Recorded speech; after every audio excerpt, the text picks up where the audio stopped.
ठीक है, कक्षा 11 जीव विज्ञान पहला चैप्टर है जो आज हम लोग उसके बारे में बात करेंगे। तो इसके बारे में हम लोग बात करेंगे सबसे पहले संघ।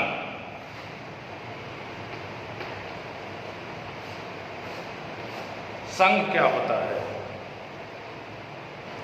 संघ क्या होता है? तो आज सबसे पहले हम लोग इसी टॉपिक पे बात करेंगे कि संघ क्या है। तो संघ जो है विभिन्न वर्गों का समूह संघ कहलाता है। अर्थात विभिन्न वर्ग जो हैं वो मिलकर संघ कहलाते हैं। संघ में सभी को इसलिए बांट दिया गया कि कोई स्तनधारी है, कोई रेप्टाइल्स है, कोई है। तो विभिन्न वर्ग जो हैं ये सब आपस में मिलकर जो है वो संघ बनाते हैं।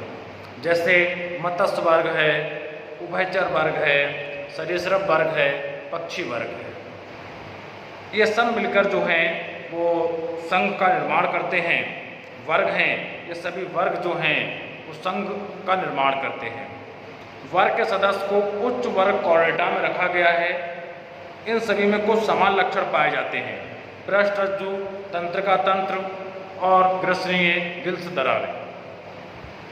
तो संघ के बारे में अगर हम लोग बात करें तो जो विभिन्न प्रकार के वर्ग जो हैं वो सभी आपस में मिलकर संघ का निर्माण करते हैं। संघ जीवधारियों की पहचान के लिए अलग अलग बांट दिए गए। बोले मत्स्य वर्ग, सबसे पहले बांटा गया मत्स्य वर्ग। तो मत्स्य वर्ग में ये कह दिया गया, बोले ऐसा है, इस वर्ग के अंतर्गत जो हैं सभी मछलियाँ आएंगी। उभयचर वर्ग, बोले कह दिया गया, बोले उभयचर वर्ग जो हैं इसके अंतर्गत वे जीव आएंगे तो जल और थल दोनों में रह सकते हैं। उभयचर वर्ग जो है बोले इसके अंतर्गत वे जीव आएंगे तो जल और थल दोनों में रह सकते हैं। स्तनधारी, बोले स्तनधारी के वर्ग के अंतर्गत वो जीव आएंगे जो बच्चों को जन्म देते हों, दूध पिलाते हों। तो बात समझ में आ रही है नहीं आ रही है कि विभिन्न प्रकार के वर्ग जो हैं वो आपस में मिलकर संघ का निर्माण करते हैं। ठीक है, नंबर 2 की बात करें हम, वर्ग। तो अनेक संबंधित गणों का समूह वर्ग कहलाता है। अगला टॉपिक है हमारा वर्ग।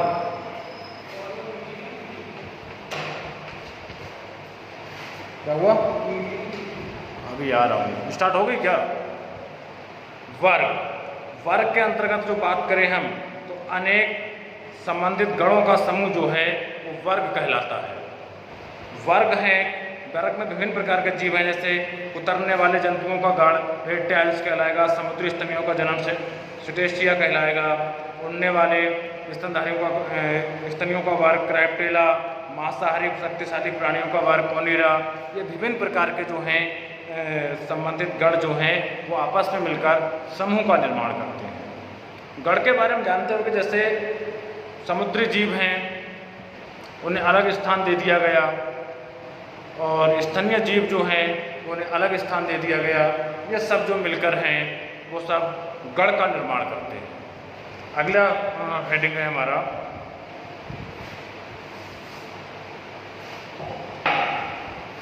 कुल।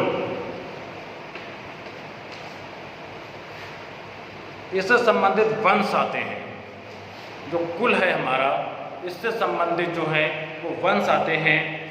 जैसे सोनेलिया, पेंटिता, धतूरा कुल में रखे गए। इनकी जाति की अपेक्षा कम समानता प्रदर्शित करते हैं।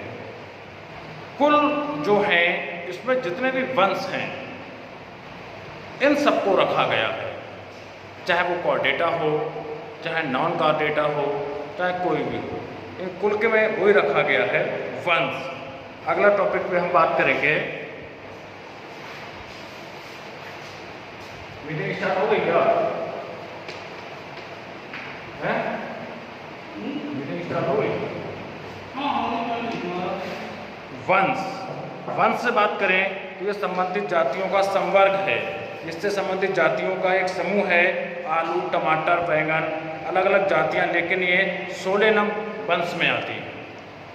वंश जो हैं जो अनेक जातियां, जैसे आलू, टमाटर, मिर्च की हम लोग बात करें आलू, टमाटर था, बैंगन, ये अलग अलग जातियाँ हैं, लेकिन इन सबका जो वंश है वो सोलेनम है। सभी को सोलेनम वर्ग के अंतर्गत ही रखा गया है। तो वंश जो है वो विभिन्न जातियों का एक समूह है। वंश जो है विभिन्न जातियों का एक समूह है, जिसे अलग अलग जातियों को एक नाम दे दिया गया, वंश बोले आपको इसमें रहना है। समझ रहे हैं आप बात के लिए मेरी?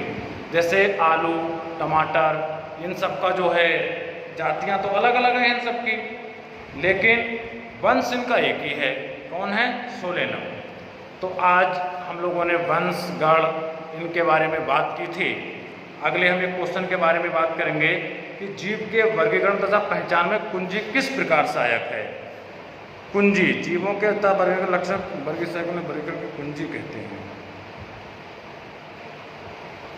देखिए, सबसे पहले हमें यह पता होना चाहिए कुंजी आखिर होती क्या है। कुंजी का मतलब है कि जो लक्षण जीव को पहचानने में सहायक होते हैं उन्हें कुंजी कहा जाता है। जो लक्षण जीव के पहचानने में सहायक होते हैं उन्हें हम कुंजी कहते हैं। जैसे बात करें पक्षियों की, किससे कहोगे कि वो पक्षी है? पक्षी की कोई ना कोई पहचान तो होनी चाहिए, कोई ना कोई पहचान तो होगी। तो पक्षी की पहचान क्या होती है, बताएगा कोई मुझे? पक्षी की पहचान देखिए, सबसे पहली बात, पक्षी जो हैं उनकी हवा बातिल होती है। बातिल का मतलब खोखली होती है। पक्षियों का पूरा शरीर जो है वो पंखों के आवरण से घिरा रहता है। और पक्षी अंडे देते हैं।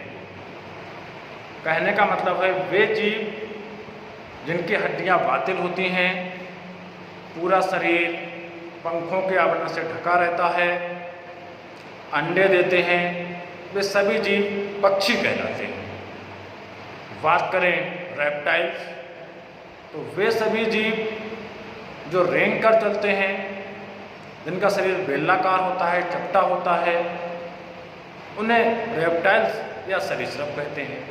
तो कुंजी का मतलब है कि वे सभी लक्षण जो किसी जीव के पहचानने में सहायक होते हैं वह कुंजी कहलाती है।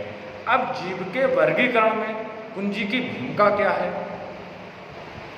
जीव के वर्गीकरण में कुंजी की भूमिका क्या है? तो वह सीधी बात है, जब हमें ये पता है कि कुंजी किसी जीव के लक्षणों के बारे में बताती है, पहचान बताती है, तो जीव के वर्गीकरण में उसकी भूमिका तो होनी है। क्योंकि अगर पक्षी वर्ग की हमें जानकारी प्राप्त करनी हो तो हमें क्या होगा, बता देंगे कि उसकी हड्डियां बातिल हैं, उसके शरीर पर पंखों का आवरण है, हड्डियां बातिल होती हैं, अंडे देते हैं, ये सारी बातें हमने बता दी। तो उससे क्या हो गया, जीव के वर्गीकरण में जो कुंजी है बहुत लाभदायक है। इससे ये पता लगेगा कि जो जीव की आगे कुंजी है, जीव की जो कुंजी है वो आगे ये पता बताएंगे कि किस तरह से जीवों के लक्षण जो हैं वो हम लोगों को पहचान करके उनकी जातियों में बांटा जाता है, वंश में बांटा जाता है।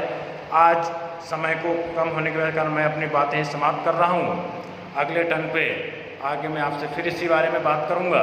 तब तक के लिए आप लोग जो हैं अच्छे से पढ़ाई करते रहिए, घर पे अच्छे से रहिए। बाकी अगर कोई दिक्कत हो तो आप मुझसे पूछ सकते हैं, ऐसी कोई समस्या वाली बात नहीं है। ठीक है, डेट्स ऑल।